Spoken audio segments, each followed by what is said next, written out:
കേരളത്തിൽ അത്രമേൽ സ്വീകാര്യത ഉണ്ടാക്കിയിട്ടുള്ള ഒരു യുവജന നേതാവ്.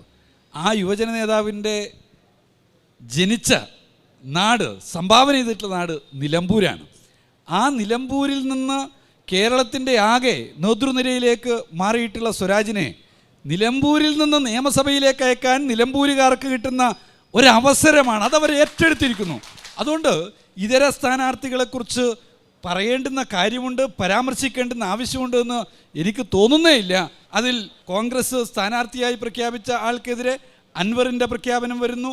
അൻവർ പ്രഖ്യാപനം നടത്തിയിട്ടുള്ള അതേ സ്ഥാനാർത്ഥി, അൻവർ ആരെയാണോ എതിർത്തിട്ടുള്ളത് അതേ സ്ഥാനാർത്ഥിയെക്കുറിച്ച് മുസ്ലിം ലീഗ് മുമ്പ് പറഞ്ഞിട്ടുള്ള വാക്കുകൾ, അതൊക്കെ സമൂഹ മാധ്യമങ്ങളിലും നമ്മുടെ ഡിസ്കഷനുകളിൽ നിൽക്കുകയാണ്. അതുകൊണ്ട് ആ വിശദാംശത്തിലേക്ക് ഞാൻ പോകുന്നില്ല. സ്വരാജിനെ നാട് സ്വീകരിച്ചിരിക്കുന്നു എന്നുള്ള വർത്തമാനം ഒന്ന് ഓർമ്മപ്പെടുത്തുക മാത്രമാണ് ഇവിടെ ചെയ്യുന്നത്. കോൺഗ്രസ് UDFൻ്റെ ഭാഗമായി നിന്നിട്ടുള്ള ആളെ BJP പാട്ടത്തിനടുത്ത് നിർത്തിയിട്ടുള്ള സ്ഥാനാർത്ഥിയായി വിശേഷിപ്പിക്കപ്പെടുന്ന ഒരാളുണ്ട്. അയാളെക്കുറിച്ച് ഞാൻ പറയേണ്ടുന്ന കാര്യമേ ഇല്ല.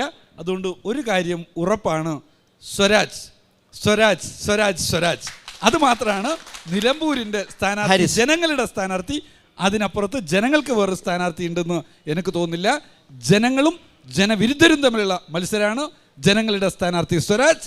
എതിർഭാഗത്ത് നിൽക്കുന്നവരെ കുറിച്ച് ജനങ്ങൾ കാണുന്നത് അവരെ പരാജയപ്പെടുത്താൻ ഒന്നിച്ചു നിൽക്കുക എന്നുള്ളത് മാത്രം.